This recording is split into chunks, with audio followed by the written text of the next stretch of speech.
ഹരേ കൃഷ്ണ. എല്ലാ ഭക്തജനങ്ങൾക്കും സ്വാഗതം. മഹാഭാരതം നമുക്ക് ചർച്ച ചെയ്യാം. ഇന്നലെ നമ്മൾ ഹനുമാൻ സ്വാമിയെ ഭീമസേനൻ കണ്ട ആ രംഗമാണ് ചർച്ച ചെയ്തത്. ഇനി മുന്നോട്ടുള്ള രംഗങ്ങൾ നമുക്ക് ചർച്ച ചെയ്യാം. ഓം നമോ ഭഗവതേ വാസുദേവായ. ഓം നമോ ഭഗവതേ വാസുദേവായ. ഓം നമോ ഭഗവതേ വാസുദേവായ. നാരായണം നമസ്കൃത്യം നരം ചൈവ നരോത്തമം ദേവീം സരസ്വതീം വ്യാസം തഥോ ജയമുദീരയേത്. നഷ്ടപ്രായേഷു ഭദ്രേഷു നിത്യം ഭാഗവത സേവയാ ഭഗവതി ഉത്തമശ്ലോകേ ഭക്തിർഭവതി നൈഷ്ഠികേ. കൃഷ്ണായ വാസുദേവായ ദേവകീനന്ദനായ ച നന്ദഗോപകുമാരായ ഗോവിന്ദായ നമോ നമഃ. നമോ വിഷ്ണുപാദായ കൃഷ്ണപൃഷ്ഠായ ഭൂതലേ ശ്രീമതേ ജയപതാകസ്വാമിനിധി നാമിനേ. നമാചാര്യപാദായ നിതായ കൃപപ്രദായിനി ഗൗരകഥാദാമതായ നഗരഗ്രാമതാരിണി. നമോ വിഷ്ണുപാദായ കൃഷ്ണപൃഷ്ഠായ ഭൂതലേ ശ്രീമതേ ഭക്തിവേദാന്ത സ്വാമിനിധി നാമിനേ. നമസ്തേ സാരസ്വതി ദേവി ഗൗരവാണി പ്രചാരിണി നിർവിശേഷ ശൂന്യവാദി പാശ്ചാത്യദേശതാരിണി. നമോ മഹാവദന്യായ കൃഷ്ണപ്രേമപ്രദായിതേ കൃഷ്ണായ കൃഷ്ണചൈതന്യനാമിനേ ഗൗരത്വസേ നമഃ. ജയ കൃഷ്ണ കരുണാ സിന്ധോ ദീനബന്ധോ ജഗത്പതേ ഗോപേശ ഗോപികാ കാന്ത രാധാകാന്ത നമോസ്തുതേ. തപ്തകാഞ്ചന ഗൗരാംഗീ രാധേ വൃന്ദാവനേശ്വരി വൃഷഭാനുസുതേ ദേവി പ്രണമാമി ഹരിപ്രിയേ. ജയ ശ്രീ കൃഷ്ണ ചൈതന്യ പ്രഭു നിത്യാനന്ദ ശ്രീ അദ്വൈത ഗദാധര ശ്രീവാസദി ഗൗരഭക്ത. ഹരേ കൃഷ്ണ കൃഷ്ണ കൃഷ്ണ ഹരേ ഹരേ ഹരേ രാം രാം രാം ഹരേ ഹരേ കൃഷ്ണ കൃഷ്ണ കൃഷ്ണ ഹരേ ഹരേ രാം രാം ഹരേ. മുഖം കരോതി വാചാലം പങ്കും ലങ്കായിതീഗ്രിം യത്കൃപാതമഹം വന്ദേ ശ്രീഗുരും ദീനതാരിണം പരമാനന്ദമാധവം ശ്രീചൈതന്യമീശ്വരം. ഹരി ഓം തത്സത്.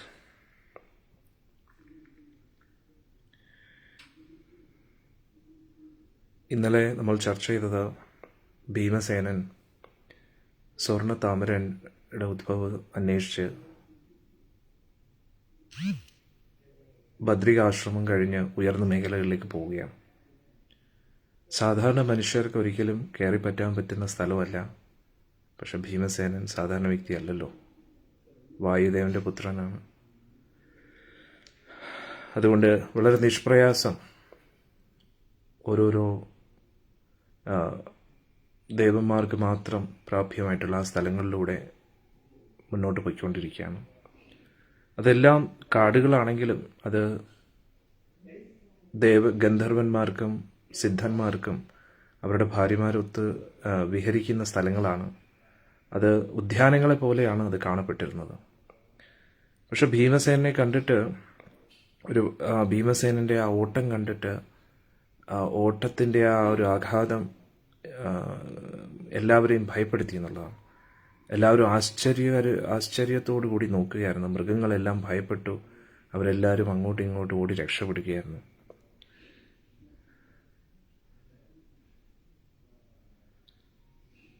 അതേ സമയത്ത് ബദ്രികാശ്രമത്തിൽ യുധിഷ്ഠിരന് ഒരുപാട് ദുർനിമിത്തങ്ങൾ കാണാൻ സാധിച്ചു. എന്തോ വലിയൊരു ആപത്ത് വരുന്നതായിട്ട്. അപ്പോഴേക്കും യുധിഷ്ഠിര മഹാരാജ് ബാക്കി എല്ലാവരോടും ചോദിച്ചു, ഭീമൻ എവിടെ? ഭീമൻ ഏതെങ്കിലും ഒരു ആപത്തിൽ ചെന്ന് ചാടിയോ എന്നൊരു ആകാംക്ഷയായി. അപ്പോഴാണ് ദ്രൗപദി ദേവി പറഞ്ഞത്, ഇങ്ങനെ ഒരു കാര്യത്തിനായിട്ട് ഭീമസേനെ ഞാൻ പറഞ്ഞയച്ചതാണ്. രാവിലെ അങ്ങേക്കായിട്ട് തന്ന ഒരു പുഷ്പമില്ലേ, ആ പുഷ്പം അന്വേഷിച്ച് പോയതാണ്. അതിൽ ഏത് ദിശയിൽ നിന്നായിരുന്നു കാറ്റ് വരുന്നത്, ആ ദിശയിലേക്കാണ് ഭീമസേനൻ പോയത്. അങ്ങനെ കുബേരൻ്റെ ആ സൗഗന്ധിക ഉദ്യാനത്തിൽ എത്തുന്നതിന് മുമ്പായിട്ട് വലിയൊരു കുരങ്ങൻ്റെ രൂപത്തിൽ ഒരാളെ കണ്ടു. ഹനുമാൻ സ്വാമി അല്ലേ, വലിയൊരു കുരങ്ങൻ്റെ രൂപത്തിൽ നിൽക്കുകയായിരുന്നു. വലിയൊരു വാലും ഇങ്ങനെ നീട്ടിയിട്ടിരിക്കുകയായിരുന്നു. എന്നിട്ട് പല രീതിയിലും ഭീമസേനൻ പറഞ്ഞു നോക്കി. പക്ഷേ ഹനുമാൻ സ്വാമി ആണെന്ന് അറിയത്തില്ല ഭീമസേനന്. ഹനുമാൻ സ്വാമി വഴി കൊടുക്കാനും തയ്യാറായില്ല. അവസാനം ഇതേതോ രാക്ഷസനായിരിക്കും എന്ന് വിചാരിച്ച് വാലിൽ പിടിച്ച് ചുരുട്ടി മലർത്തി അടിക്കാമെന്ന് വിചാരിച്ചു. പക്ഷേ ഹനുമാൻ സ്വാമിയുടെ വാലൊന്ന് അനക്കാൻ പോലും ഭീമസേനന് കഴിഞ്ഞില്ല.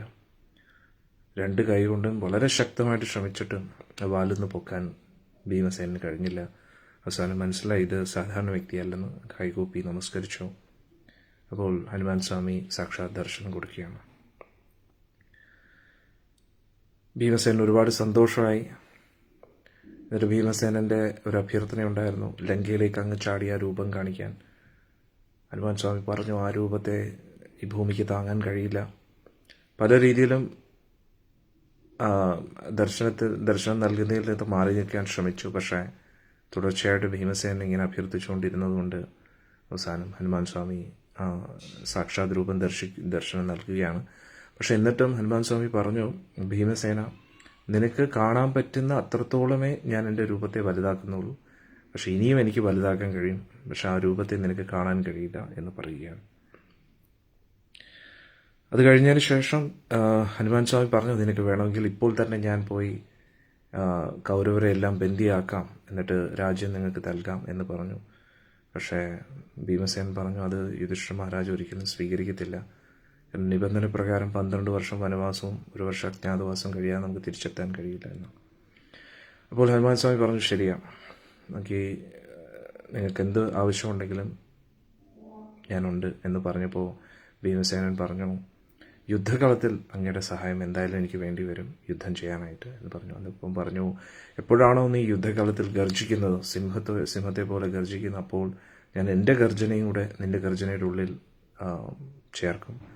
അതോടുകൂടി ആ ഗർജന കേട്ടിട്ട് തന്നെ എതിരാളികളുടെ ധൈര്യം പോകും. അവർക്ക് നിന്നോട് യുദ്ധം ചെയ്യാനുള്ള ഒരു ധൈര്യം വരത്തില്ല. അതുകൂടാതെ അർജുൻ്റെ രഥത്തിൻ്റെ കൊടിയടയാളമായിട്ടും ഞാനെപ്പോഴും കാണും എന്ന് ഹനുമാൻ സ്വാമി പറയുകയാണ്.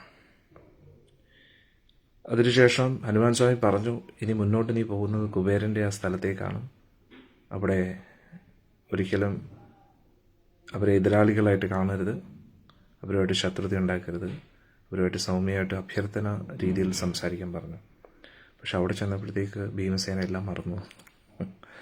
ഭീമസേനൻ കുളത്തിലേക്ക് ഇറങ്ങി, സൗഗന്ധിക വനത്തിലുള്ള കുളത്തിലേക്ക് ഇറങ്ങി പുഷ്പങ്ങൾ ശേഖരിക്കാൻ തുടങ്ങി. അപ്പോഴേക്കും കുബേരൻ്റെ കാവൽക്കാരന്മാരായിട്ടുള്ള രാക്ഷസന്മാർ തടഞ്ഞു.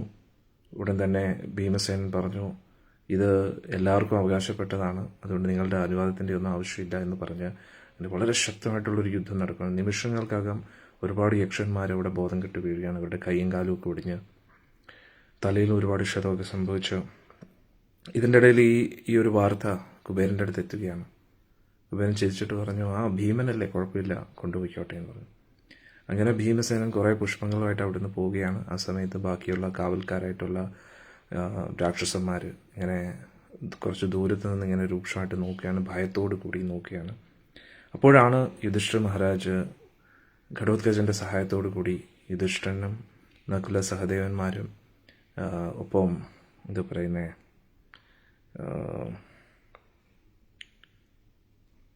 ദ്രൗപദി ദേവി അവിടെ എത്തുന്നു. അതിനുശേഷം അവരവിടുന്ന് യാത്രയാവുകയാണ്. കുറച്ചു നേരം അവിടെ വിശ്രമിക്കുകയാണ്. പക്ഷെ അപ്പോൾ ഒരു അശരീരി കേൾക്കും, ഇവിടെ നിങ്ങൾക്ക് കുബേരനെ കാണാൻ കഴിയില്ല, നിങ്ങൾ ഇവിടുന്ന് പോകണം എന്ന് പറഞ്ഞു.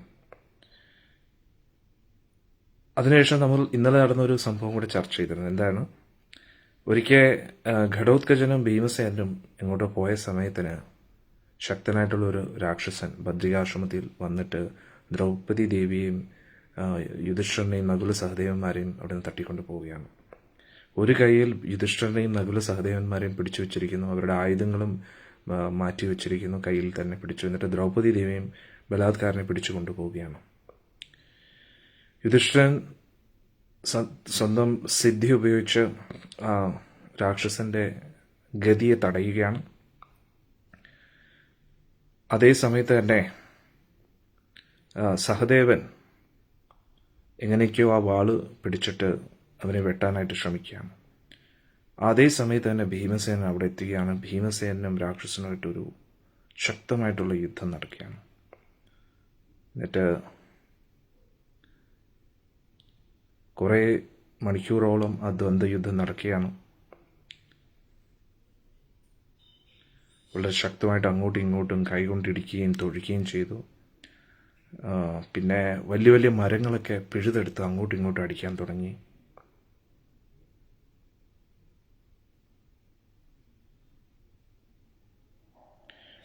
അവരുടെ രണ്ടുപേരുടെയും തലയിൽ വലിയ വലിയ മരങ്ങൾ കൊണ്ട് ഒരുപാട് ശക്തമായിട്ട് അടിയേറ്റു. പക്ഷെ എന്നിട്ടും രണ്ടുപേർക്കും ഒരു കുലുക്കമില്ല. മതം പൊട്ടിയ ആനകളെ പോലെ, രണ്ട് കൊമ്പനാനകളെ പോലെ അങ്ങോട്ടും ഇങ്ങോട്ടും അവർ യുദ്ധം ചെയ്തുകൊണ്ടിരുന്നു. ഇവിടെ പറയുന്നു,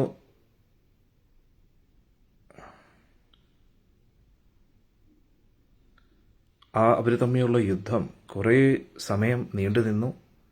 അവസാനം ഭീമസേനൻ മുഷ്ടി ചുരുട്ടി കഴുത്തിന് നോക്കി വളരെ ശക്തമായിട്ടൊരു ഇടിയിടിച്ചു. ആ ഇടി കിട്ടിയതോടുകൂടി തന്നെ ആ രാക്ഷസൻ ബോധം കെട്ട് വീഴുകയാണ്. എന്നിട്ട് ആ വീഴുന്ന അതേ സമയത്ത് തന്നെ ഭീമസേനൻ അവനെ തൂക്കിയെടുക്കുകയാണ് രണ്ട് കൈകളോടും കൂടി. എന്നിട്ട് ശക്തമായിട്ട് തറയിൽ ഒറ്റയടിയാണ്. അതായത് ആദ്യം കഴുത്തിന് നോക്കി മുഷ്ടി ചുരുട്ടി ശക്തമായിട്ടൊരു ഇടിയിടിച്ചു. അതിനുശേഷം ബോധം കെട്ട് വീഴുന്ന അതേ സമയത്ത് തന്നെ തൂക്കിയെടുത്തിട്ട് തറയിൽ ആഞ്ഞൊറ്റയടിയാണെന്നുള്ളതാണ്. ആ അടിച്ച ആ ആഘാതത്തിൽ തന്നെ അവൻ്റെ പ്രാണൻ ശരീരത്തിൽ നിന്ന് പോയെന്നാണ് പറയുന്നത്.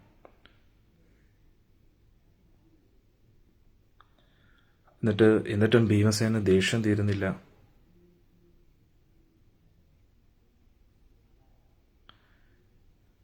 ഭീമസേനൻ സ്വന്തം കൈകളോടുകൂടി അവൻ്റെ കഴുത്ത് പിഴുതെടുക്കുകയാണെന്നുള്ളതാണ്.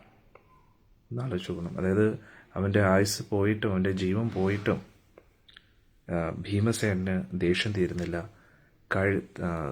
തല കഴുത്തിൽ നിന്നിങ്ങനെ വലിച്ച് പറിച്ചെടുക്കുക എന്നുള്ളതാണ്. ഹരേ കൃഷ്ണ.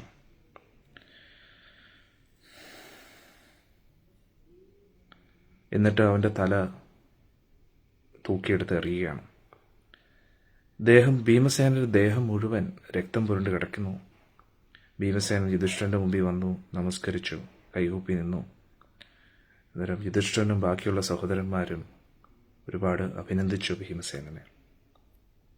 അതിനുശേഷം എല്ലാവരും ആശ്രമത്തിലേക്ക് തിരിച്ചെത്തുകയാണ്.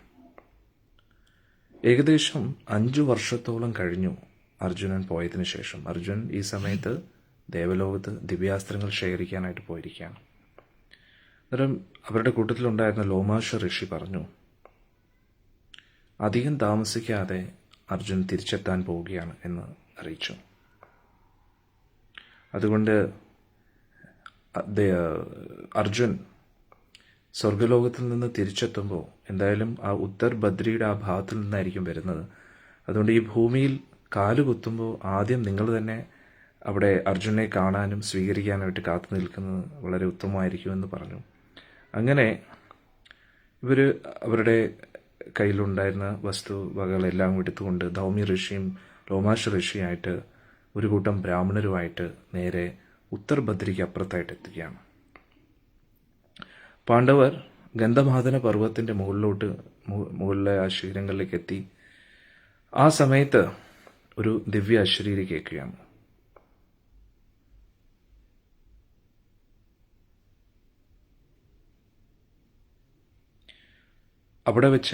അവിടെയാണ് വൃഷപർവ്വ ഋഷിയുടെ ആശ്രമം, അരിഷ്ടസേന ഋഷിയുടെയും ആശ്രമം അവിടെയാണ്.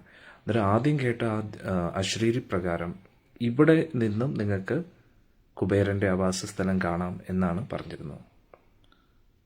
അവിടെ അരിഷ്ടസേന ഋഷിയും വൃഷപർവ്വ ഋഷിയിൽ നിന്നും ഒരുപാട് നിർദ്ദേശങ്ങളൊക്കെ യുധിഷ്ഠിരന് ലഭിച്ചു. എന്നിട്ട് അരിഷ്ടസേന ഋഷി പറഞ്ഞു, ഇനി മുകളിലോട്ടുള്ള യാത്ര കഠിനമായിരിക്കും, സാധാരണ മനുഷ്യർക്ക് ഒരിക്കലും മുന്നോട്ട് പോകാൻ കഴിയില്ലെന്നത്. കാരണം ഇവിടുന്ന് അങ്ങോട്ടുള്ള സ്ഥലം ദേവന്മാർക്ക് വേണ്ടി മാറ്റിവെച്ചിട്ടുള്ള സ്ഥലമാണ്. അതുകൊണ്ട് പൂർണ്ണമായിട്ടും പാപരഹിതരായ വ്യക്തികൾക്ക് മാത്രമേ അപ്പുറത്തോട്ട് പോകാൻ കഴിയുന്നു. ഇനി അങ്ങോട്ട് പോകുന്ന സ്ഥലത്ത് ദേവന്മാർ വിഹരിക്കുന്ന സ്ഥലമാണ്. ഇവിടെ നിന്ന് തന്നെ നിങ്ങൾക്ക് അവരുടെ വാദ്യ ഉപകരണങ്ങളുടെ ശബ്ദമൊക്കെ കേൾക്കാം എന്ന് ഋഷി പറയുകയാണ്. എന്നിട്ട് അരിഷ്ടസേന ഋഷി പറഞ്ഞു, ഞാൻ ഒരിക്കൽ ആ മുഗൾ ഭാഗത്തേക്ക് പോയിരുന്നു, അവിടെ ഒരുപാട് ദേവന്മാരെ ഞാൻ കണ്ടിട്ടുണ്ട് എന്ന് പറഞ്ഞു. അവിടെ ഗന്ധർവന്മാരെയും വിദ്യാധരന്മാരെയും കിംപുരുഷന്മാരെയും അങ്ങനെ ഒരുപാട് ദിവ്യാംഗനങ്ങളെയും കണ്ടു എന്ന് പറഞ്ഞു. അവിടെ യക്ഷന്മാരാൽ പൂജിക്കപ്പെടുന്ന കുബേരനെ ഞാൻ കണ്ടിട്ടുണ്ടെന്ന് പറഞ്ഞു. യക്ഷന്മാരുടെ ഒപ്പം കുബേരൻ അവിടെ എത്തുമ്പോൾ ഈ പ്രദേശം മൊത്തം സാമവേദത്തിലെ മന്ത്രങ്ങൾ കൊണ്ട് നിറയും. ഈ സ്ഥലം മൊത്തം അവിടെ അവിടെയുള്ള ഗന്ധർവന്മാരൊക്കെ സാമവേദ മന്ത്രങ്ങൾ വളരെ മനോഹരമായിട്ട് പല രാഗങ്ങളിലും പാടാറുണ്ട് എന്ന് പറഞ്ഞു. അവിടെ ദൈത്യന്മാരും ദാനവന്മാരും സിദ്ധന്മാരും അവരെല്ലാവരും ലോകപാലകനായ അഷ്ടദിക്പാലകന്മാരിൽ ഒരാളായ കുബേരനെ പൂജിക്കുന്ന സ്ഥലമാണെന്ന് പറഞ്ഞു. എന്നിട്ട് അരിഷ്ടസേന ഋഷി പറഞ്ഞു, അതുകൊണ്ട് നിങ്ങൾ അങ്ങോട്ട് പോകാൻ കഴിയില്ല, നിങ്ങളിവിടെ നിൽക്കൂ, അർജുൻ തിരിച്ചെത്തുന്നവരെ നിങ്ങൾ കാത്തു നിൽക്കാൻ പറഞ്ഞു. എന്നിട്ട് പ്രത്യേകിച്ച് ഭീമനെ നോക്കിയിട്ട് അരിഷ്ടസേന ഋഷി പറഞ്ഞു, ഇവിടെ നീ അക്ഷമനായിട്ട് നിൽക്കരുത്, നമ്മുടെ അനുമതി ഇല്ലാതെ നീ അങ്ങോട്ട് പോകരുതെന്നൊക്കെ പറഞ്ഞു. അതുകൊണ്ട് നീ സമാധാനമായിട്ട് ഇവിടെ ഇരിക്കാൻ പറഞ്ഞു. നിന്റെ ശക്തികളൊക്കെ പ്രദർശിപ്പിക്കാൻ നിനക്ക് അവസരം കിട്ടും, ഇതിപ്പോൾ അവരുമായിട്ട് നീ യുദ്ധത്തിനൊന്നും പോകരുത് എന്ന് പറഞ്ഞു. എന്നിട്ട് പറഞ്ഞു, തീർച്ചയായിട്ടും നിന്റെ ശക്തികൾ പ്രദർശിപ്പിച്ച് ഈ ലോകത്തെ മുഴുവൻ കീഴടക്കാനുള്ള ഒരു അവസരം നിനക്ക് കിട്ടും, അതിനായിട്ട് ഇപ്പം പരിശ്രമിക്കരുത് എന്ന് പറഞ്ഞു. പക്ഷേ പാണ്ഡവർ അവർക്ക് വലിയ സന്തോഷമായിരുന്നു ആ പ്രദേശത്തെത്തിയപ്പം. കാരണം ഏകദേശം നമ്മൾ ഈ രണ്ട് രാജ്യങ്ങളുടെയും ബോർഡർ ഉള്ളതുപോലെ തന്നെ ദേവന്മാർ വിഹരിക്കുന്ന ആ സ്ഥലവും ഭൂമിയുടെയും അതിർത്തി പോലെയായിരുന്നു അത്. അതുകൊണ്ട് ഏകദേശം സ്വർഗലോകത്തെ ആ ഒരു സമൃദ്ധിയും ആ ഒരു ആസ്വാദനമൊക്കെ പാണ്ഡവർക്ക് അനുഭവിക്കാൻ പറ്റുമായിരുന്നു.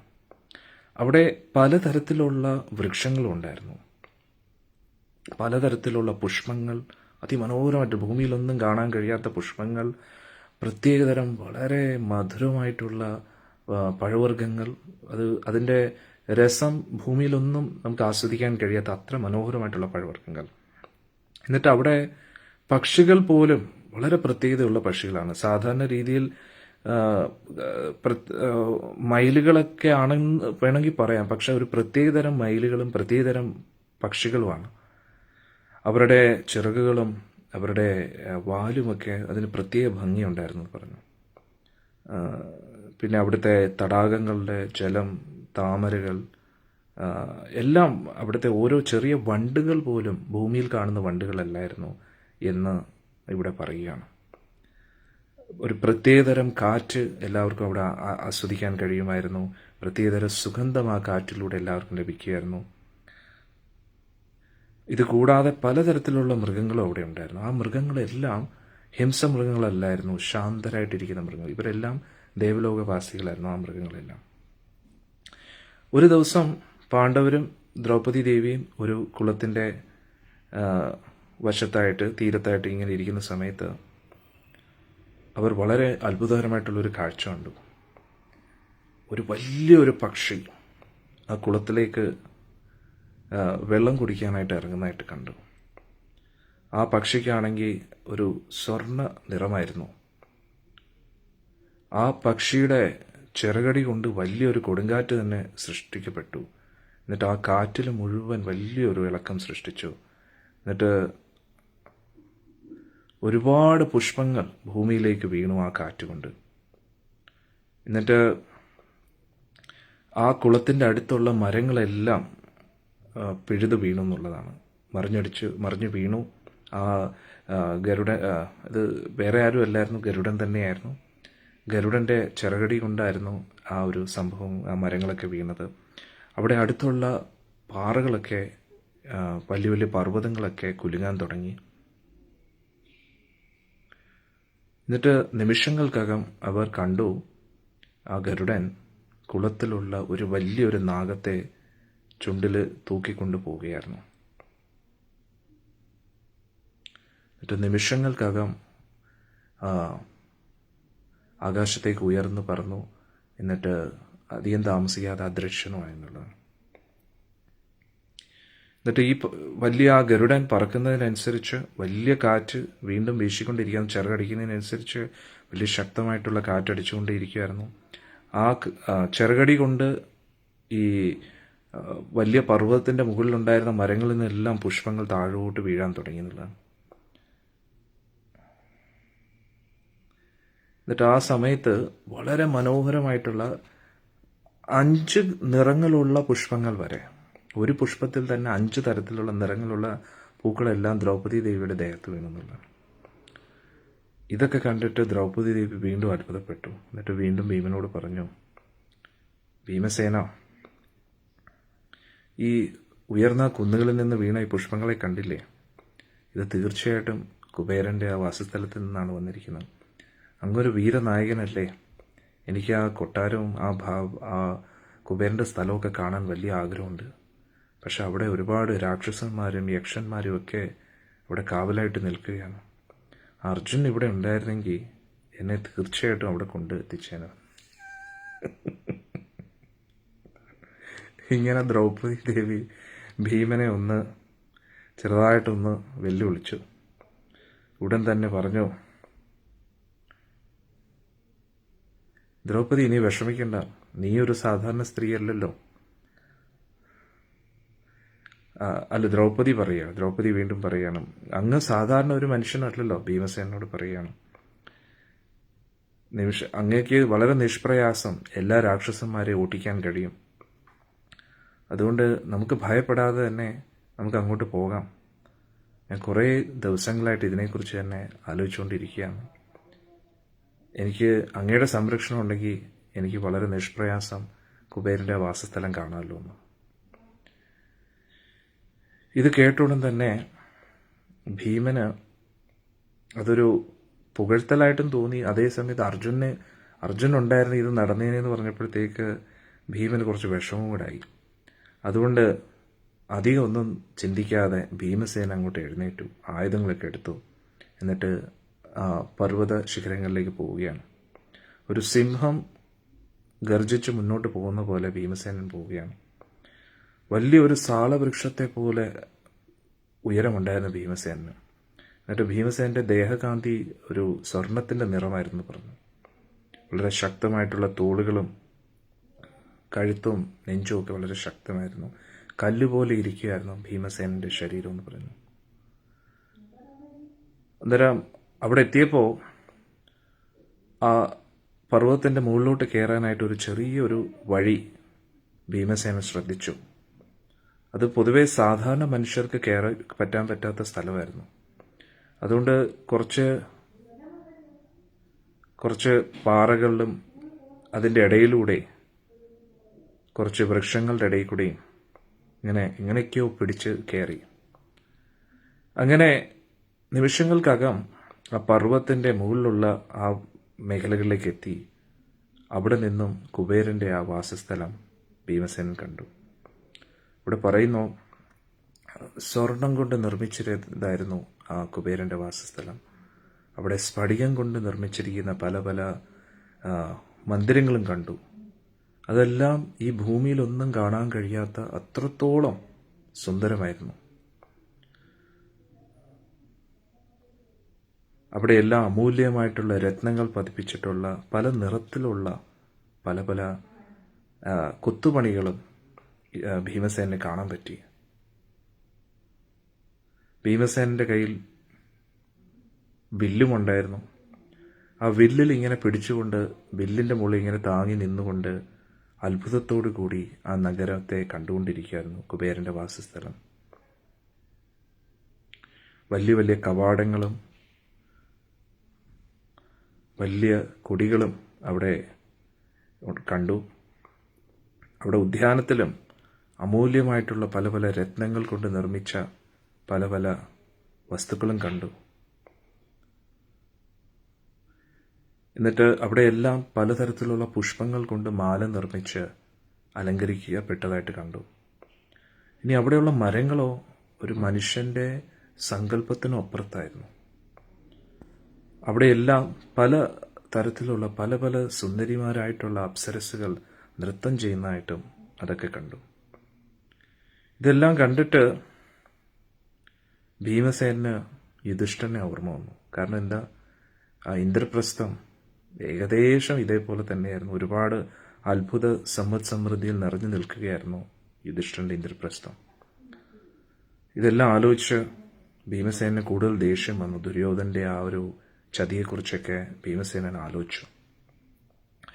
എന്നിട്ട് അധികം താമസിക്കാതെ ഭീമസേനൻ എന്ത് ചെയ്തു? ഭീമസേനൻ കയ്യിലിരിക്കുന്ന ശംഖെടുത്ത് ശക്തമായിട്ട് ഊതി. ആ കുന്നിൻ്റെ മുകളിൽ നിന്നും ആ പ്രതിധ്വനിച്ച ശംഖിൻ്റെ ശബ്ദം കേട്ടിട്ട് അവിടെയുള്ള എല്ലാ ജീവജാലങ്ങൾക്കും ഭയം തോന്നി. യക്ഷന്മാരും രാക്ഷസന്മാരും ഭീമനെ കണ്ടു വില്ലും വാളും ഗദയും പിടിച്ചിട്ട് നിൽക്കുന്നതായിട്ട്. ആയിരക്കണക്കിന് രാക്ഷസന്മാർ ക്രോധത്തോടു കൂടി ഓടി വന്നു എന്നുള്ളതാണ്. അവരുടെ കയ്യിലെല്ലാം ഗദയും വലിയ വലിയ ദണ്ടുകളും വാളും കുന്തവും പലതരത്തിലുള്ള ആയുധങ്ങളും എല്ലാം ഉണ്ടായിരുന്നു. മഴു ഉൾപ്പെടെ ഉണ്ടായിരുന്നു. അവരെല്ലാം ഒരു കാട്ടുതീ പോലെ ശക്തമായിട്ട് വരികയാണ്.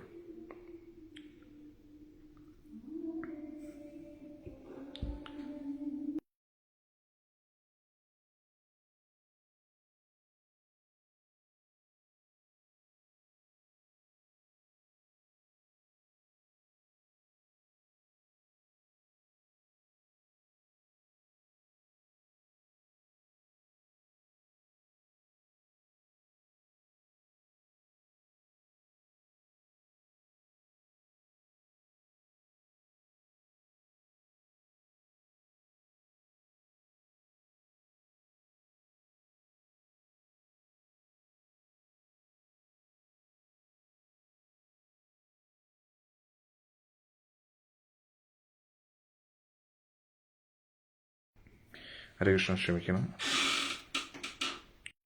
എല്ലാവർക്കും കേൾക്കാൻ പറ്റുന്നുണ്ടല്ലോ അല്ലേ? ഹരേ കൃഷ്ണ. അങ്ങനെ ഭീമസേനൻ അവിടെ എത്തിയപ്പോൾ, ഹരേ കൃഷ്ണ കമൻസിലിടൂ, എല്ലാവർക്കും കേൾക്കാൻ പറ്റുന്നുണ്ടോ? കമൻസിലിടൂ കേട്ടോ.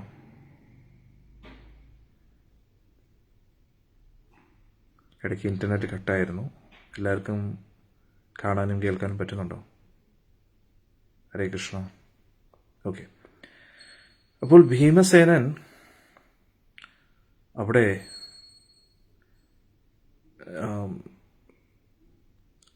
കുബേരൻ്റെ ആ ഒരു വാസസ്ഥലത്തേക്ക് എത്തി.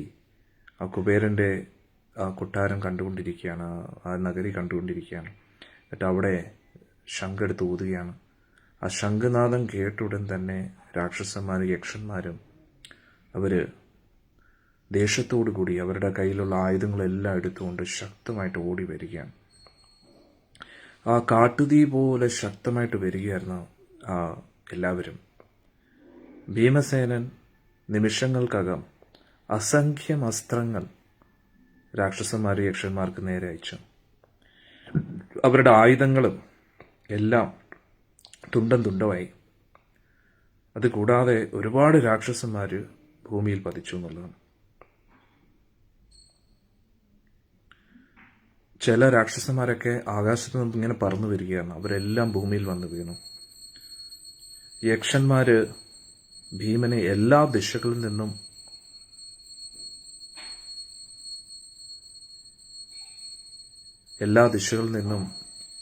ബന്ദിയാക്കാൻ ശ്രമിച്ചു. ചുറ്റും എല്ലാ യക്ഷന്മാർ നിറഞ്ഞു നിൽക്കുകയായിരുന്നു. ഭീമനെ കാണാൻ പോലും പറ്റുന്നില്ലായിരുന്നു. പക്ഷെ എന്നിട്ടും ഭീമസേനൻ ഒരു ഭയം തോന്നാതെ കയ്യിലിരിക്കുന്ന വാളെടുത്തു. എന്നിട്ട് നിമിഷങ്ങൾക്കകം ആ യക്ഷന്മാരുടെ കൈയും കാലും തലയൊക്കെ അറക്കാൻ തുടങ്ങിയല്ലോ. ഈ യക്ഷന്മാരുമായിട്ടൊക്കെ യുദ്ധം ചെയ്യുമ്പോൾ യക്ഷന്മാരൊക്കെ അലറിക്കൊണ്ടാണ് വരുന്നത്. എന്നിട്ട് ഈ യക്ഷന്മാരെന്ന് പറഞ്ഞാൽ നമ്മൾ മനസ്സിലാക്കുക, നമ്മൾ പണ്ടുപോലെ കേൾക്കുന്ന യക്ഷി ആ യക്ഷിയുടെ ആൺരൂപമാണ്. ഹരേ കൃഷ്ണ.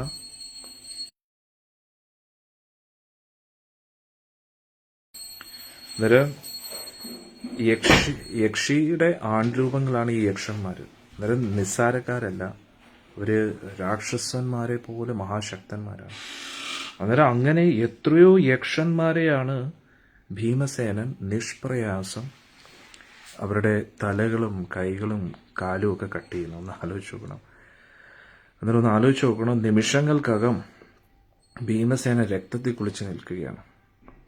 സത്യം പറഞ്ഞാൽ ഇപ്പോൾ സിനിമയിൽ കാണിക്കുന്ന വയലൻസ് ഒന്നുമല്ല. ഒറിജിനലി ഭീമസേനാണ് യഥാർത്ഥ ഹീറോ. ഇന്ന് സിനിമയിലൊക്കെ എന്തെങ്കിലുമൊക്കെ വയലൻസ് കാണുമ്പോൾ എത്ര വയലൻസ് ആണ് പറയും.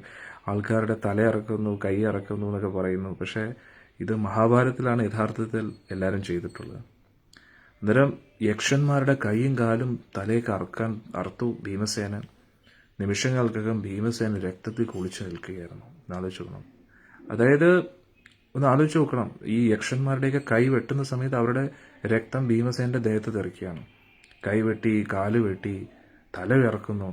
അന്നേരം ഭീമസേന രക്തത്തിൽ നനഞ്ഞ് കുതിർന്ന് നിൽക്കുന്ന പോലെയായിരുന്നു.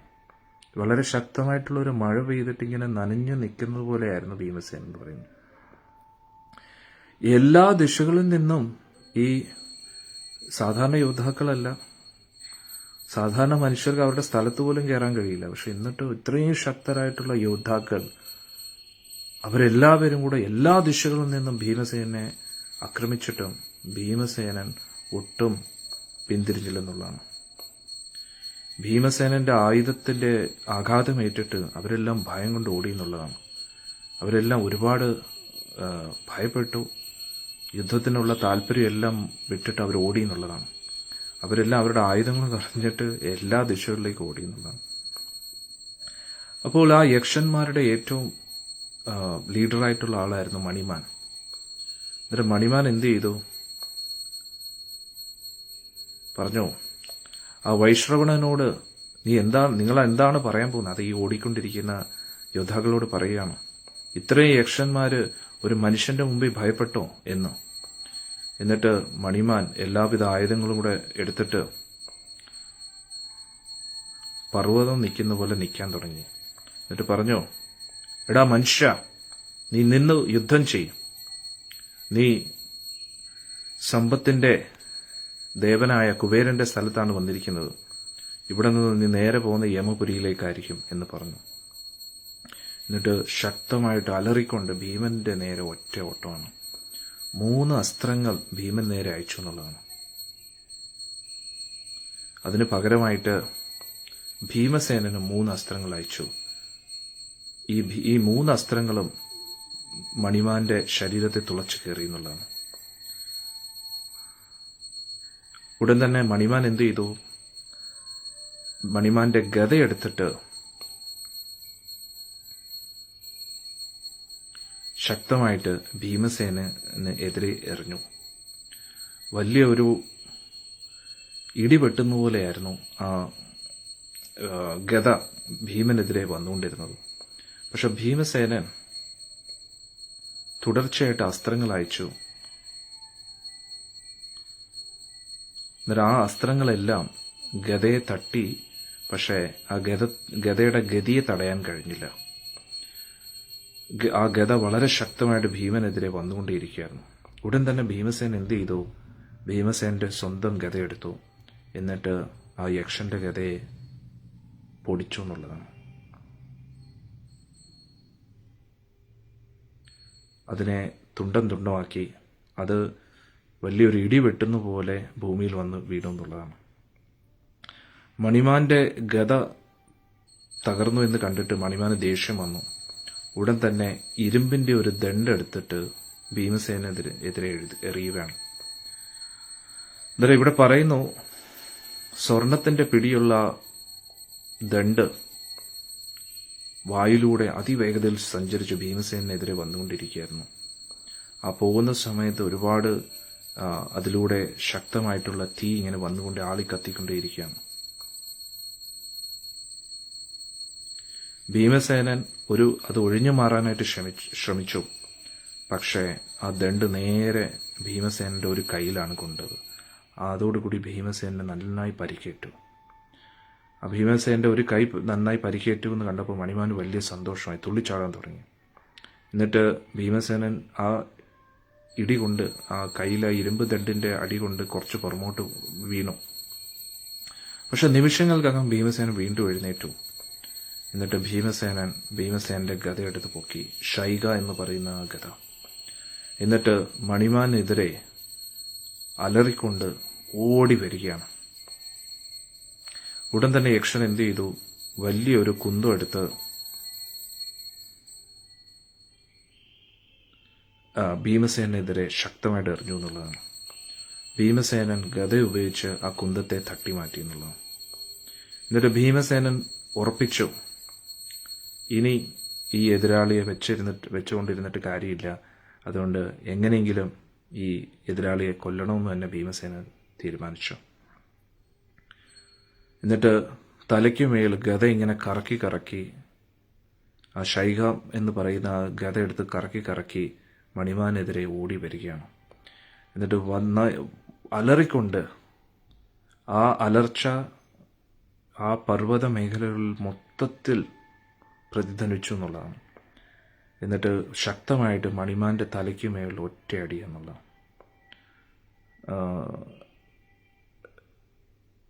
നെഞ്ചത്താണ് അടിച്ചത്.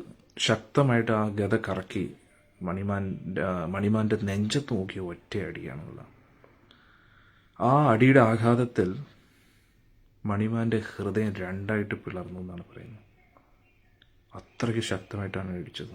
അന്നേരം ആലോചിച്ച് നോക്കൂ. അതായത് ഗദ കറക്കി കറക്കി നെഞ്ചത്ത് നോക്കിയ ഒറ്റ അടിയാണെന്നുള്ളതാണ്. ആ അടിയിൽ മണിമാന്റെ ഹൃദയം രണ്ടായിട്ട് പിളർന്നു എന്നാണ്. ഉടൻ തന്നെ ആ യക്ഷൻ ഭൂമിയിൽ വീഴുകയാണ്. വലിയൊരു മരം വീഴുന്നത് പോലെ മണിമാൻ താഴെ വീണെന്നുള്ളതാണ്. അന്നേരം സേനാപതിയായ മണിമാൻ വീണുവെന്ന് കണ്ടിട്ട് ബാക്കിയുള്ള യക്ഷന്മാരും രാക്ഷസന്മാരും എല്ലാം ഓടാൻ തുടങ്ങി. ഭീമസേന ഒറ്റയ്ക്ക് ആ പർവ്വത ശിഖരങ്ങളിൽ ഇങ്ങനെ ഒറ്റയ്ക്ക് നിൽക്കുകയാണ്.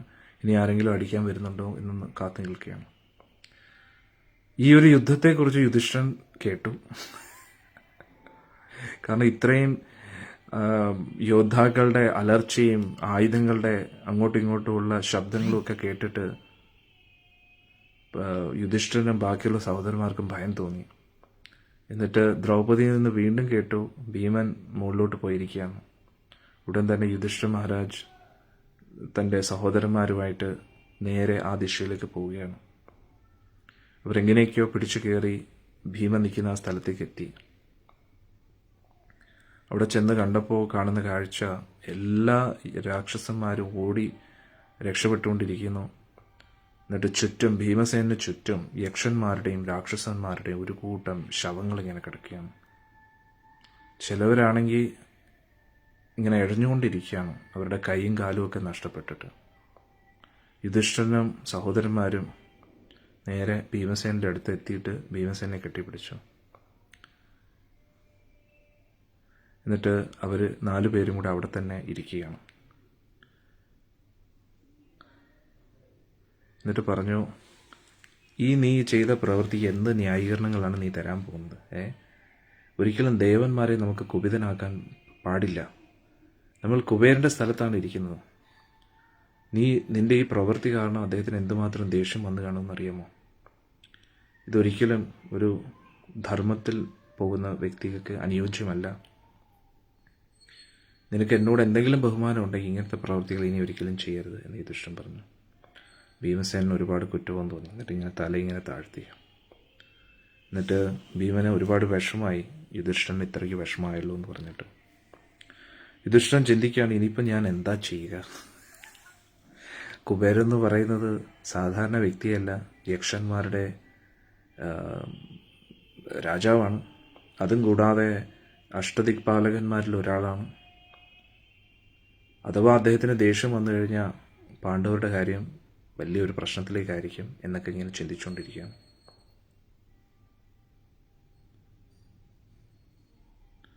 പിന്നെ അങ്ങനെയുള്ള ഇത്രയും ശക്തനായിട്ടുള്ള കുബേരനുമായിട്ട് ആർക്കെങ്കിലും യുദ്ധം ചെയ്യാൻ കഴിയും?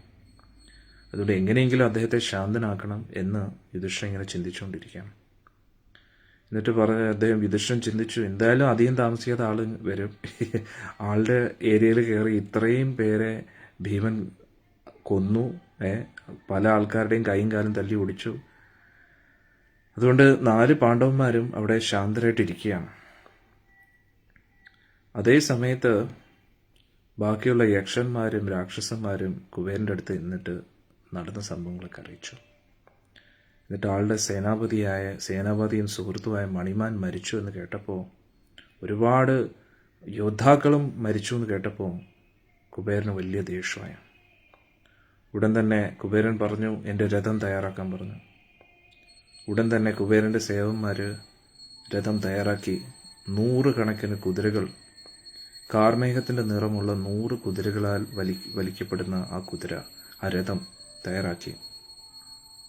ആ ഓരോ കുതിരയുടെയും കഴുത്തിൽ സ്വർണത്തിൻ്റെ മാലകളും രത്നങ്ങൾ കൊണ്ട് അലങ്കരിച്ചതുമായിരുന്നു. അവരെല്ലാം ആ കുതിരകളുടെ ആ ഒരു അലർച്ച കേട്ടിട്ട് തന്നെ എല്ലാവർക്കും ഭയമുണ്ടായിരുന്നു. എന്നിട്ട് അവരുടെ തല ഇങ്ങനെ ഉയർത്തിപ്പിടിച്ച് അവർ ഇങ്ങനെ മുന്നോട്ട് ഓടിക്കൊണ്ടിരിക്കുകയാണ്. ആ ഓടുന്ന സമയത്ത് തന്നെ കുബേരൻ രഥത്തിലേക്ക് കയറി.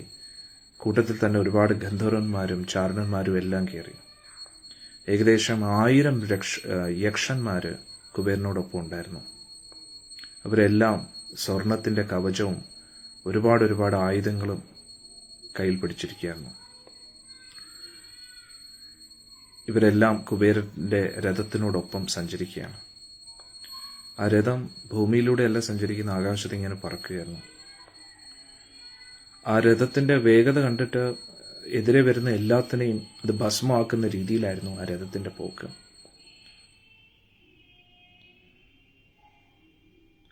എന്നിട്ട് ആ രഥം മുന്നോട്ട് പോകുന്നതിനനുസരിച്ച് കുബേരൻ ഭീമൻ ചെയ്ത പ്രവൃത്തികളൊക്കെ കണ്ടുകൊണ്ടിരിക്കുകയാണ്. എത്ര ആൾക്കാരെയാണ് കൊന്നിരിക്കുന്നതെന്ന് കുബേരൻ ഇങ്ങനെ കണ്ടുകൊണ്ടിരിക്കുകയാണ്.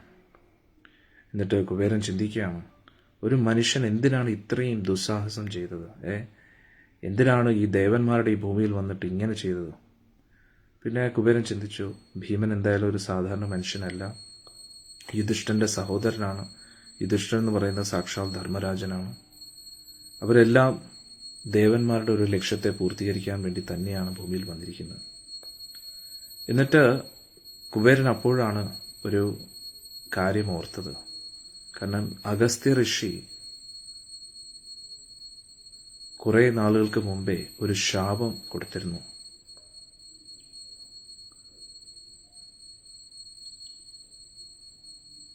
അല്ലെങ്കിൽ പിന്നെ മണിമാൻ എന്ന് പറയുന്ന ഇത്രയും ശക്തനായിട്ടുള്ള സേനാപതി എങ്ങനെ മരിക്കാനാണ്?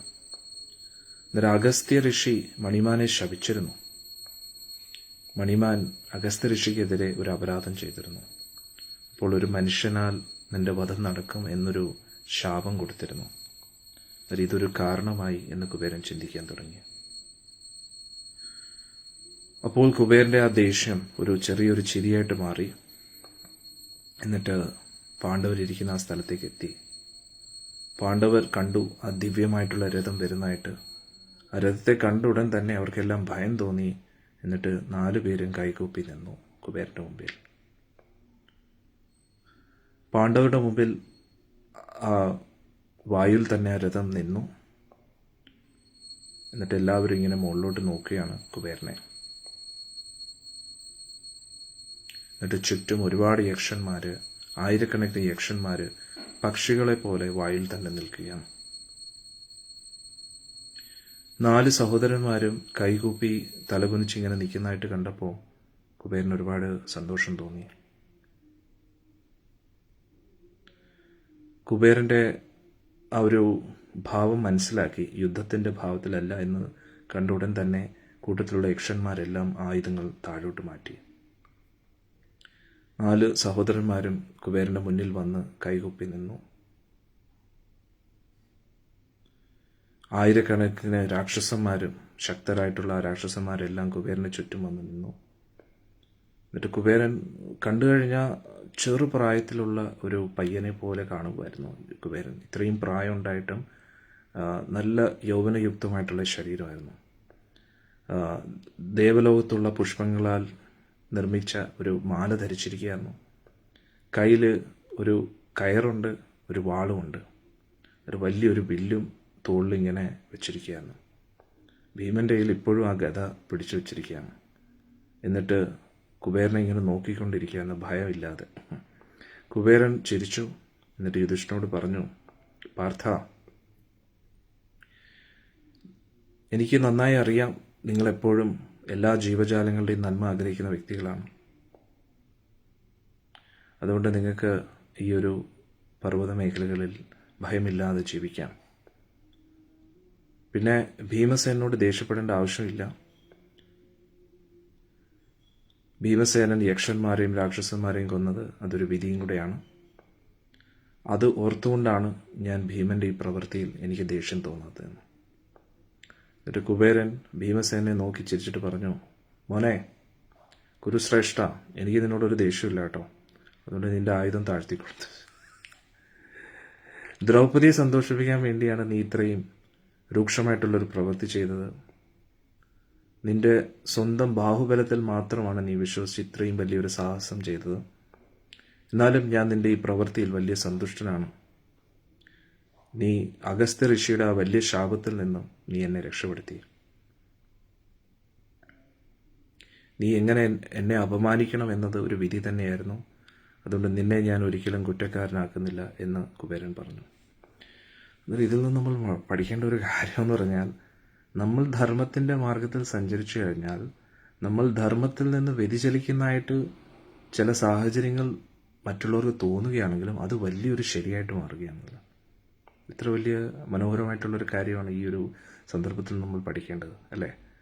പൊതുവേ നമ്മൾ അധർമ്മം ചെയ്യുകയാണെങ്കിൽ നമുക്ക് വലിയൊരു ശരിയായിട്ട് തോന്നുവാണെങ്കിൽ അത് വലിയൊരു തെറ്റായിട്ട് മാറും. പക്ഷെ അതേ സമയത്ത് ഇവിടെ നോക്കണേ, ഭീമസേനൻ നമ്മൾ ആദ്യം നോക്കിയപ്പോൾ എന്താ നമ്മൾ വിചാരിച്ചത്? ഇത്രയും അക്ഷമനായിട്ട് എന്തോ ചെയ്യുന്നത്. നേരത്തെ ഋഷി പറഞ്ഞതല്ലേ അങ്ങോട്ടൊന്നും പോകരുത് എന്ന് പ്രത്യേകം പറഞ്ഞതാണ്. അതും ദ്രൗപദി ദേവി പറഞ്ഞ ഉടൻ തന്നെ പോയി. ഇനി ദ്രൗപദി ദേവി ചെയ്തതും വലിയൊരു തെറ്റായിട്ട് നമുക്ക് തോന്നും, പക്ഷെ ദ്രൗപദി ദേവി ചെയ്തതും വലിയൊരു ശരിയായിട്ട് മാറിയില്ലേ? ഒന്ന് ആലോചിച്ച് നോക്കണം. അതാണ് നമ്മൾ മനസ്സിലാക്കുന്നത്. അന്നേരം ശ്രേഷ്ഠരായിട്ടുള്ള വ്യക്തികൾ പുറമേ തെറ്റ് ചെയ്യുന്നതായിട്ട് നമുക്ക് തോന്നിയാലും അത് ആക്ച്വലി ഒരു വലിയൊരു ശരിയായിട്ട് മാറുകയാണ്. കാരണം അത്രത്തോളം അവർ ധർമ്മത്തിൽ ഉറച്ചു നിൽക്കുന്നവരാണ്. പക്ഷെ നമ്മൾ അങ്ങനെയല്ല, നമ്മൾ എപ്പോഴും തെറ്റ് ചെയ്തുകൊണ്ടിരിക്കുകയാണ്. ഇവർ വല്ലപ്പോഴും ഒക്കെ ഒരു തെറ്റ് ചെയ്യുന്നതായിട്ട് തോന്നുന്നുണ്ടെങ്കിൽ ആ തെറ്റും വലിയൊരു ശരിയായിട്ട് മാറുകയാണ്. എന്നിട്ട് ഇത് കേട്ടപ്പോൾ യുധിഷ്ഠിരന് വലിയൊരു അത്ഭുതം തോന്നി, ആകാംക്ഷ തോന്നി. എന്നിട്ട് പറഞ്ഞു, എന്താണ് ആ ശാപം? ആ ശാപത്തെക്കുറിച്ച് എനിക്ക് അറിയാൻ ആഗ്രഹമുണ്ടെന്ന് പറഞ്ഞു. പക്ഷേ എനിക്ക് ഏറ്റവും വലിയ ഒരു അത്ഭുതമായിട്ട് തോന്നുന്നത്, അഗസ്ത്യ ഋഷിയെ പോലെ ഇത്രയും ശക്തനായിട്ടുള്ള ഒരു ഋഷിയെ അങ്ങ് ക്രുദ്ധനാക്കിയിട്ടും അങ്ങ് ഭസ്മമായി പോയില്ലല്ലോ എന്നിങ്ങനെ യുധിഷ്ഠിരൻ ചിന്തിക്കുകയാണ്. ഉടൻ തന്നെ കുബേരൻ യുധിഷ്ഠിരനോട് പറയുകയാണ്, അദ്ദേഹം ഒരിക്കൽ കുശവതി എന്ന് പറയുന്ന സ്ഥലത്തേക്ക് ദേവന്മാരുടെ ഒരു സഭ വിളിച്ചു വരുത്തിയിരുന്നു. ആ ദിശയിലേക്ക് അദ്ദേഹം പോവുകയായിരുന്നു. ഇദ്ദേഹത്തിൻ്റെ കൂട്ടത്തിൽ ലക്ഷക്കണക്കിന് യക്ഷന്മാരും കൂട്ടത്തിലുണ്ടായിരുന്നു. അതിൻ്റെ നേതൃത്വം വഹിക്കുന്നത് മണിമാനായിരുന്നു. അന്നേരം യമുനാ നദി മറികടന്നു അവർ. ആ സമയത്ത് യമുനാ നദീ തീരത്ത് അഗസ്ത്യ ഋഷി തപസ്യ ചെയ്യുന്നതായിട്ട് കണ്ടു. അന്നേരം മണിമാന്റെ ധാർഷ്ട്യ സ്വഭാവവും മണ്ടത്തരവും കാരണം മണിമാൻ അഗസ്ത്യ ഋഷിയുടെ തലയിൽ തുപ്പി. പിന്നെ അവൻ മരിക്കേണ്ടവനല്ലേ?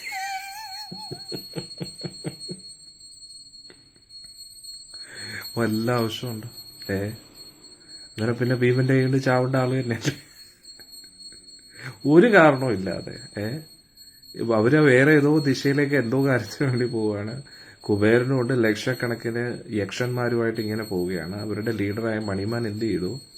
താഴെ ഭൂമിയിൽ യമുനാ തീരത്ത് തപസ് ചെയ്തുകൊണ്ടിരിക്കുന്ന അഗസ്ത്യ ഋഷിയുടെ തലയിൽ തുപ്പി. നല്ല കാര്യമായി അല്ലേ?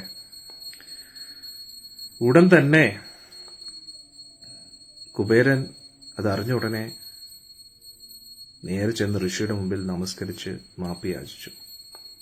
പക്ഷെ അഗസ്ത്യ ഋഷി ക്രോധത്താൽ വിറച്ചുകൊണ്ടിരിക്കുകയായിരുന്നു. നിന്റെ ഉപസ്ഥിതിയിൽ തന്നെ നിന്റെ ഭടൻ, നിന്റെ സേനാപതി എന്നെ അപമാനിച്ചു. ഇതേപോലെ തന്നെ ഒരു മനുഷ്യനാൽ നിന്റെ ഈ സേനാപതി മരിക്കുന്നതായിരിക്കും. ഇത്രയും ഭടന്മാരുണ്ടായിട്ടും അവനെ നിനക്ക് തൊടാൻ പോലും കഴിയില്ലെന്ന് പറഞ്ഞു. അതിൽ നീ ഒരുപാട് ദുഃഖിക്കും. പക്ഷേ നീ ആ മനുഷ്യനെ നേരിട്ട് കാണുമ്പോൾ തന്നെ നിന്റെ ഈ ശാപത്തിൽ നിന്ന് നീ മോചനം നേടും. എത്ര മനോഹരമാണ് നോക്കണേ അല്ലേ? എന്നിട്ട് കുബേരൻ പറഞ്ഞു, ഞാനിപ്പോൾ ഭീമനെ കണ്ടു. ഭീമനെ കണ്ടതോടുകൂടി ഞാൻ ശാപത്തിൽ നിന്ന് മുക്തനായെന്ന് പറഞ്ഞു. എന്നിട്ട് യുധിഷ്ഠിരനെ ക്ഷണിച്ചു കുബേരന്റെ ആ ഒരു ഭവനത്തിലേക്ക്. എന്നിട്ട് കുറച്ച് ദിവസം അവിടെ തന്നെ തങ്ങാൻ പറഞ്ഞു. എന്നിട്ട് അർജുനൻ സ്വർഗത്തിൽ എന്തൊക്കെ ചെയ്തു എന്ന് അർജുനന്റെ വാർത്തകളൊക്കെ പാണ്ഡവർക്ക് പറഞ്ഞു കൊടുത്തു. എന്നിട്ട് അധികം താമസിയാതെ അർജുൻ്റെ യാത്രയിൽ എല്ലാവിധ വിജയങ്ങളും നേടി അധികം താമസിക്കാതെ തിരിച്ചെത്താൻ പോവുകയെന്ന് പറഞ്ഞു. എന്നിട്ട് ഭീമന്റെ അടുത്ത് നോക്കിയിട്ട് പറഞ്ഞു,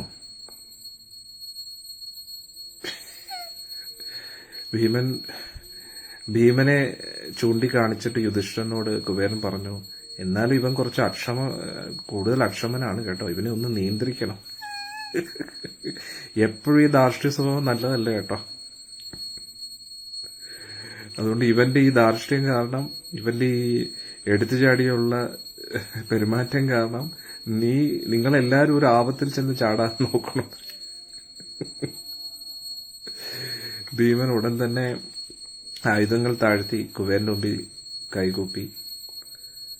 എന്നിട്ട് അത് കണ്ട ഉടൻ തന്നെ കുബേരൻ ഭീമസേനന്റെ തലയിൽ കൈവച്ചിട്ട് പറഞ്ഞു, നീ എന്നും ഒരു വീരയോദ്ധാവായി മാറട്ടെ. നീ വീരയോദ്ധാവാണ്, എന്നും അങ്ങനെ തന്നെ ആയിരിക്കട്ടെ. നിന്റെ ശത്രുക്കളുടെ എല്ലാ അഹങ്കാരവും നിന്റെ ശക്തിയാൽ നശിക്കട്ടെ. അവരുടെ അഹങ്കാരത്തെ എല്ലാം നിന്റെ ശക്തി കൊണ്ട് നശിപ്പിക്കാൻ നിനക്ക് ശക്തി ലഭിക്കട്ടെ. അതുകൂടാതെ നിന്റെ കൂട്ടുകാർക്ക് എല്ലാവർക്കും നിന്നെക്കുറിച്ച് നിന്റെ വീരസാഹസിക കൃത്യങ്ങൾ കേട്ട് സന്തോഷം തോന്നട്ടെ എന്നൊരു അനുഗ്രഹം കുബേരൻ കൊടുക്കുകയാണ്. അന്നേരം ഈ അനുഗ്രഹം തന്നെയാണ് നമുക്ക് ഇപ്പോഴും ലഭിക്കുന്നത്. അതായത് നമ്മൾ അർജുന്റെ ഒരുപാട് വീരസാഹസിക കൃത്യങ്ങളൊക്കെ കേൾക്കും, പക്ഷെ ഭീമസേനന്റെ വീരസാഹസിക കൃത്യങ്ങളൊക്കെ സാഹസികത കേൾക്കുമ്പോൾ നമുക്ക് ഒരുപാട് സന്തോഷം തോന്നും. അത് എന്തുകൊണ്ടാണെന്ന് വെച്ചാൽ ഈ ഒരു അനുഗ്രഹത്താലാണ്. അത് ഭീമസേനന്റെ പ്രവൃത്തികൾ അങ്ങനെയാണ്. നമ്മൾ ഹനുമാൻ സ്വാമിയുടെ കാര്യം പറയുന്ന പോലെ തന്നെ ഭീമൻ ചെയ്ത ഓരോ പ്രവൃത്തികളെ കുറിച്ച് കേൾക്കുമ്പോൾ നമുക്ക് പ്രത്യേക സന്തോഷമാണ്. അത് കുബേരൻ കൊടുത്ത അനുഗ്രഹമാണ്. അതായത് നിനക്കെതിരെ നിൽക്കുന്ന എല്ലാവരുടെയും അഹങ്കാരത്തെ നശിപ്പിക്കാൻ നിനക്ക് കഴിയട്ടെ. അതുകൂടാതെ നിന്റെ കൂട്ടുകാർക്കും നിന്നെ ഇഷ്ടപ്പെടുന്ന എല്ലാവർക്കും നിന്റെ പ്രവൃത്തികളെക്കുറിച്ച് അറിഞ്ഞ് സന്തോഷം തോന്നട്ടെ എന്ന് പറഞ്ഞു. അതിനുശേഷം കുബേരൻ രഥത്തിൽ കയറി അവിടുന്ന് പോവുകയാണ്. കൂട്ടത്തിൽ യക്ഷന്മാരും രാക്ഷസന്മാരും എല്ലാം.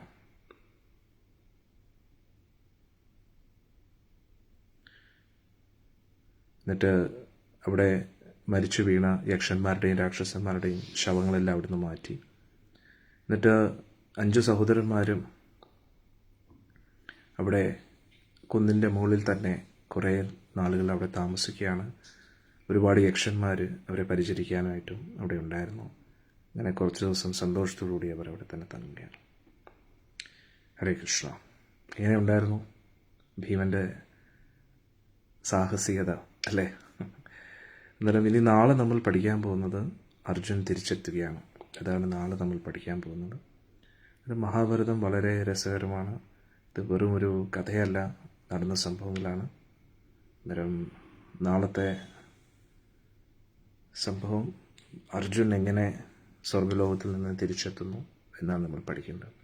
അന്നേരം ഇന്നത്തെ ചരിത്രത്തിൽ നിന്ന് നമ്മൾ പഠിച്ചത്, പുറമേ നോക്കുമ്പോൾ ഭീമസേൻ വലിയൊരു തെറ്റ് ചെയ്യുന്നതായിട്ടും അക്ഷമനായിട്ടും കാണപ്പെടും. പക്ഷേ നമ്മൾ ധർമ്മത്തിൽ ഉറച്ചു നിൽക്കുമ്പോൾ നമുക്കായിട്ട് പറഞ്ഞ് വെച്ചിട്ടുള്ള ആ വിധി, ആ ഒരു നന്മ, അതിലേക്ക് ഈശ്വരൻ നമ്മളെ ഇങ്ങനെ വലിച്ചു കൊണ്ടുപോകുന്നതാണ്. അതായത് എങ്ങനെയാണോ ഒരു വ്യക്തി തെറ്റുകളിലേക്ക് വിധി കൊണ്ടുപോകുന്നത്, അതേപോലെ നമ്മൾ നന്മയുടെ പാതയിൽ നിൽക്കുമ്പോൾ, എപ്പോഴും സത്കർമ്മങ്ങൾ ചെയ്യുന്നു, സത്പ്രവൃത്തികൾ ചെയ്യുമ്പോൾ, അതേപോലെ ഈശ്വരൻ നമ്മളെ നല്ല നല്ല റിസൾട്ടിലേക്കും കൊണ്ടുപോകുന്നതാണ്. ഒരു തെറ്റ് ചെയ്യുന്ന വ്യക്തി എങ്ങനെയാണോ വീണ്ടും വീണ്ടും ആപത്തിലേക്ക് ചെന്ന് ചാടുന്നത്, അതേപോലെ നമ്മൾ നന്മകൾ മാത്രം ചെയ്യുമ്പോൾ, ഭഗവാന്റെ തിരുനാമമൊക്കെ ജപിച്ച് ഭക്തിയിൽ ഭഗവാന്റെ സേവനങ്ങൾക്ക് ചെയ്തു പോകുമ്പോൾ, നമ്മൾ പോലും അറിയാതെ ഒരു അദൃശ്യ ശക്തി നമ്മളെ സത്കർമ്മത്തിലേക്ക് ഇങ്ങനെ കൊണ്ടുപോയിക്കൊണ്ടിരിക്കുന്നുണ്ട്. അത് കേൾക്കുമ്പോൾ അല്ലെങ്കിൽ അത് കാണുമ്പോൾ ആദ്യം തുടക്കത്തിൽ നമുക്ക് തോന്നും, ഞാൻ എന്താ ഇത് ചെയ്തുകൊണ്ടിരിക്കുക, ഞാൻ എന്താ ഇതിങ്ങനെ ചെയ്യുന്നത്, ഇത് ശരിയാണോ അല്ലേ? അതായത് ഭീമന് 3 or 4 വാർണിംഗ് കിട്ടി ഇതിൻ്റെ ഇടയിൽ. ഹനുമാൻ സ്വാമി സ്വയം വാർണിംഗ് കൊടുത്തു. എന്നിട്ട് ഋഷി പറഞ്ഞു, പ്രത്യേകം നീ ആ ഭാഗത്തേക്ക് പോകരുതെന്ന്. എന്നിട്ട് ദ്രൗപദി ദേവി നോക്കണേ, പാവം ഭീമനെ ഇട്ട് കളിച്ചോണ്ടിരിക്കുക. ദ്രൗപദി ദേവി എന്താ പറയുക, സത്യം ദ്രൗപദി ദേവി ഒരു മനോഹരമായിട്ടുള്ള ഒരു വ്യക്തിത്വമാണ്. അതായത് ദ്രൗപദി ദേവിയാണ് ഭഗവാന്റെ ഈ ഭൂഭാരത്തെ തീർക്കാൻ ഭഗവാനെ സഹായിച്ച ഒരു പ്രധാന വ്യക്തി എന്ന് പറഞ്ഞാൽ ദ്രൗപദി ദേവിയാണ്. ഒരു ദ്രൗപദി ദേവി ഇല്ലായിരുന്നു ഭീമൻ പോകുമായിരുന്നു, ഒരിക്കലും പോകത്തില്ലായിരുന്നു. അതിലൂടെ ആ അനുഗ്രഹം നേടിയെടുക്കാനും വലിയ വലിയ ലക്ഷ്യങ്ങളിലേക്ക് അവർ അടുത്തുകൊണ്ടിരിക്കുകയാണല്ലോ. ഭഗവാന്റെ ആ ഭൂഭാരത്തെ തീർക്കാൻ വേണ്ടി ഇവരെല്ലാം ഒരു നിമിത്തമായി മാറുകയാണ്. അതാണ് നമ്മുടെ ജീവിതത്തിൻ്റെ ലക്ഷ്യം. ഭഗവാന്റെ ആ ഒരു ലക്ഷ്യത്തിൽ നമുക്കൊരു നിമിത്തമാകാൻ കഴിയുക. കാരണം ഭഗവാൻ എപ്പോഴും ഒരേ ഒരു ലക്ഷ്യമേ ഉള്ളൂ. എന്താണ്? യഥാ യഥാ ഹി ധർമ്മസ്യ ഗ്ലാനിർഭവതി ഭാരത അഭ്യുത്ഥാനമധർമ്മസ്യ തഥാത്മാനം സൃജാമ്യം. അന്നേരം ധർമ്മത്തിന് ഗ്ലാണി വരുമ്പോൾ, അധർമ്മം ശക്തമാകുമ്പോൾ ഭഗവാൻ അവിടെ ധർമ്മത്തെ സ്ഥാപിക്കാൻ ആഗ്രഹിക്കുന്നു, സാധുജനങ്ങളെ സംരക്ഷിക്കാൻ ആഗ്രഹിക്കുന്നു. അന്നേരം ആ ഒരു ലക്ഷ്യത്തെ ഇപ്പം കലിയുഗമാണ്, എല്ലായിടത്തും അധർമ്മമാണ്. അതുകൊണ്ട് നമ്മൾ ധർമ്മത്തിൻ്റെ ഭാഗത്ത് എങ്ങനെ സഞ്ചരിക്കാം? നാമജപം നമ്മൾ ജപിക്കുക, മറ്റുള്ളവരെ ജപിക്കാൻ പ്രചോദനം കൊടുക്കുക. ദ്വാപരയുഗത്തിൽ യുദ്ധത്തിലൂടെയായിരുന്നു ധർമ്മത്തെ സ്ഥാപിക്കപ്പെട്ടത്. ഇതിനു മുമ്പെയുള്ള യുഗങ്ങളിലും യുദ്ധത്തിലൂടെയായിരുന്നു, ക്ഷത്രിയന്മാരായിരുന്നു ധർമ്മത്തെ സ്ഥാപിക്കുന്നത്. പക്ഷെ കലിയുഗത്തിൽ നമ്മൾ ബ്രാഹ്മണരാണെങ്കിലും ക്ഷത്രിയരാണെങ്കിലും വൈശ്യരാണെങ്കിലും ശൂദ്രരാണെങ്കിലും ഏത് വിഭാഗത്തിൽപ്പെട്ട ആളാണെങ്കിലും പ്രചരണത്തിലൂടെയാണ് ധർമ്മത്തെ സ്ഥാപിക്കേണ്ടത്. നമ്മൾ സ്വയം ധർമ്മത്തെ പാലിക്കുക, ധർമ്മത്തിൽ സഞ്ചരിക്കുക. ധർമ്മം എന്താണ്? 4 യമനിയമങ്ങൾ പാലിക്കുക. മത്സ്യമാംസാദികൾ കഴിക്കാതിരിക്കുക, ലഹരി പദാർത്ഥങ്ങൾ ഉപയോഗിക്കരുത്, അഭേദ ബന്ധങ്ങൾ പുലർത്തരുത്, ചൂത് കളിക്കരുത്. ഇത് കൂടാതെ ഭഗവാന്റെ തിരുനാമം ജപിക്കുക, നാമസങ്കീർത്തനങ്ങൾ ചെയ്യുക. ഇങ്ങനെ നമ്മൾ ചെയ്യുമ്പോൾ എന്ത് പറ്റും? നമ്മുടെ ഉള്ളിലെ ആ ഒരു അധർമ്മം നശിക്കും, ധർമ്മത്തിലുള്ള വിശ്വാസം വർദ്ധിക്കും. പാണ്ഡവരുടെ ജീവിതത്തിൽ നടന്ന പോലെ നമ്മുടെ ജീവിതത്തിലും ചിലപ്പം തുടക്കത്തിൽ ഒരുപാട് നഷ്ടങ്ങൾ വരുന്നതായിട്ട് തോന്നും ധർമ്മത്തിൻ്റെ പാതയിൽ സഞ്ചരിക്കുമ്പോൾ. കാരണം ധർമ്മത്തിൻ്റെ പാത അത്ര എളുപ്പമല്ല, ബുദ്ധിമുട്ടാണ്. പക്ഷേ അവസാനത്തെ റിസൾട്ട് വളരെ മധുരമായിരിക്കും. എന്നും ശാശ്വതമായിട്ടുള്ളൊരു വിജയം നമുക്കായിട്ട് കാത്തു നിൽക്കും. പക്ഷേ താൽക്കാലിക വിജയത്തിൻ്റെ പേരിൽ നമ്മൾ അധർമ്മം ചെയ്യുകയാണെങ്കിൽ അത് മുന്നോട്ട് ഒരുപാട് വേദന അനുഭവിക്കേണ്ടി വരും. നമ്മൾ കഴിക്കുന്ന ഭക്ഷണം പോലെയാണ്. കഴിക്കാൻ നല്ല രുചികരമായിട്ടുള്ള ഭക്ഷണം നമ്മുടെ ശരീരത്തിന് ഒരുപാട് കേടുപാടുകൾ ഉണ്ടാക്കുന്നില്ല. പക്ഷെ അതേ സമയത്ത് കഴിക്കാൻ അത്ര രുചികരമല്ല എങ്കിലും നമ്മൾ ആ ഭക്ഷണം കഴിക്കുമ്പോൾ നമ്മുടെ ശരീരത്തിനത് നല്ലൊരു റിസൾട്ട് കൊണ്ടുവരുമെങ്കിൽ അത് നമ്മൾ തീർച്ചയായിട്ടും ചെയ്യണ്ടേ. അതേപോലെയാണ്. അന്നേരം ഈ ധർമ്മത്തിൻ്റെ പാതയിൽ സഞ്ചരിക്കുമ്പോൾ 4 യമനിയമങ്ങൾ പാലിക്കാൻ, ഭഗവാന്റെ തിരുനാമം ജപിക്കാൻ ഒരുപാട് തടസ്സങ്ങളുണ്ടാവും. നമ്മുടെ ചുറ്റുപാടുകളിലുള്ള വ്യക്തികൾ നമ്മളെ അനുവദിക്കുന്നത്. ആദ്യം നമ്മുടെ മനസ്സ് ജപിക്കാൻ തയ്യാറാകാൻ തന്നെ വലിയ ബുദ്ധിമുട്ടാണ്. 4 യമനിയമങ്ങൾ പാലിക്കാൻ നമ്മൾ സ്വയം തയ്യാറാകുന്നത് തന്നെ വലിയൊരു കാര്യമാണ്. കാരണം അതെല്ലാം റെഡിയായി, നമ്മുടെ മനസ്സ് റെഡിയായി, നമ്മുടെ ശരീരമൊക്കെ റെഡിയായി, നമ്മളത് ഉറപ്പിച്ചു കഴിയുമ്പോൾ ചുറ്റുപാടുകൾ നമ്മളെ അനുവദിക്കത്തില്ല, ചുറ്റുപാടുള്ള വ്യക്തികൾ ചിലപ്പോൾ നമ്മളെ അനുവദിക്കത്തില്ല. പക്ഷെ എന്നാലും നമ്മളത് തുടർന്നു കൊണ്ടേയിരിക്കുക. അപ്പോൾ ഒടുവിൽ വിജയം ധർമ്മത്തിന് തന്നെയായിരിക്കും. കാരണം എവിടെ ധർമ്മമുണ്ടോ അവിടെ ഭഗവാനുണ്ട്. ഭഗവാൻ എവിടെയുണ്ടോ അവിടെയാണ് എല്ലാ വിജയവും ഐശ്വര്യവും എല്ലാം ഉള്ളത്. അതാണ് നമ്മൾ ഓരോ മഹാഭാരതത്തിലും ഓരോ സന്ദർഭത്തിലും നമ്മൾ പഠിക്കേണ്ടത്. എല്ലാവർക്കും ഇഷ്ടമായെന്ന് തോന്നുന്നു. നിങ്ങൾക്ക് ഇന്നത്തെ മഹാഭാരതത്തിൽ നിന്നും ഏതാണ് ഏറ്റവും ഇഷ്ടപ്പെട്ട രംഗം എന്ന് നിങ്ങൾ കമൻസിലിടുക. അതിൽ നിന്ന് നിങ്ങൾ പഠിച്ച കാര്യങ്ങൾ ഇടുക. കാരണം അത് വളരെ ഇമ്പോർട്ടൻ്റ് ആണ്. നമ്മൾ കേട്ട് മറന്നു പോകാതിരിക്കാൻ ഏറ്റവും ഉത്തമം അതാണ്. നമ്മൾ ഈ കുട്ടിക്കാലത്ത് പരീക്ഷ ക്ലാസ്സിൽ കേട്ടത് പരീക്ഷയിൽ എഴുതുമ്പോഴാണല്ലോ നമ്മളത് എന്നും ഓർത്ത് വയ്ക്കുന്നത്. അതുകൊണ്ട് എൻ്റെ ഒരു അഭ്യർത്ഥനയാണ്, ഇന്നത്തെ മഹാഭാരതത്തിൽ നിന്ന് നിങ്ങൾ കേട്ടത് വെച്ച് നിങ്ങൾക്ക് ഏറ്റവും ഇഷ്ടപ്പെട്ട സംഭവം അത് കമൻസിലിടുക. അത് ഈ ഒരു വീഡിയോ പല വ്യക്തികളും കാണുമ്പോൾ അവർക്കും അതൊരു ഇൻസ്പിറേഷൻ ആയിരിക്കും ഈ ക്ലാസ് കേൾക്കാനും. പിന്നെ തീർച്ചയായിട്ടും ലൈക്ക് ചെയ്യുക, മാക്സിമം പേരിലേക്ക് ഷെയർ ചെയ്യുക. അതിലൂടെ ഈ ഒരു സന്ദേശം എല്ലാവർക്കും എത്തണം. കാരണം നമ്മുടെ യൂട്യൂബും ഫേസ്ബുക്കും ഒക്കെ നോക്കിക്കഴിഞ്ഞാൽ എത്രയോ ആവശ്യമില്ലാത്ത വീഡിയോസിനെ കൊണ്ട് നിറഞ്ഞിരിക്കുകയാണ് അല്ലേ. അന്നേരം അതിൻ്റെ കൂട്ടത്തിൽ ധർമ്മത്തെ സ്ഥാപിക്കാൻ വേണ്ടിയുള്ള ഒരു ചെറിയ ശ്രമമാണ് നമ്മുടെ ഈ വീഡിയോസൊക്കെ. എൻ്റെ അർത്ഥം ഞാൻ മാത്രമേ ധർമ്മത്തെ സ്ഥാപിക്കുന്ന വ്യക്തിയല്ല. ഒരുപാട് പേരുണ്ട് സത്കർമ്മങ്ങൾ ചെയ്യുന്ന, ഒരുപാട് ലോകത്തിന് നന്മ വരുത്തുന്ന രീതിയിൽ ഒരുപാട് നല്ല നല്ല കാര്യങ്ങൾ പറയുന്ന ഒരുപാട് വ്യക്തിത്വങ്ങളുണ്ട്. അതിൻ്റെ കൂട്ടത്തിൽ അടിയനും ഒരു ശ്രമം നടത്തുന്നു. ഗുരു പരമ്പരയുടെ കാരുണ്യത്താൽ. അതുകൊണ്ട് അതിന് നിങ്ങളുടെ സപ്പോർട്ട് വേണം. മാക്സിമം പേരിലേക്ക് ഈ സന്ദേശം എത്തിക്കാൻ അടിയനെ സഹായിക്കുക. ഹരേ കൃഷ്ണ. ഒരുപാട് നന്ദി. നാളെ രാവിലെ 6 മണിക്ക് നമുക്ക് ശ്രീമദ് ഭാഗവത്തിൽ കാണാം, ഭാഗവത തത്വങ്ങളിലേക്ക്. ഹരേ കൃഷ്ണ. പിന്നെ ഇത് യൂട്യൂബിലും അപ്ലോഡ് ആവുന്നുണ്ട്. യൂട്യൂബിലും എല്ലാവരും ഈ നിങ്ങളുടെ കമൻസ് ഇടുക, ലൈക്ക് ചെയ്യുക, ഷെയർ ചെയ്യുക. ഹരേ കൃഷ്ണ.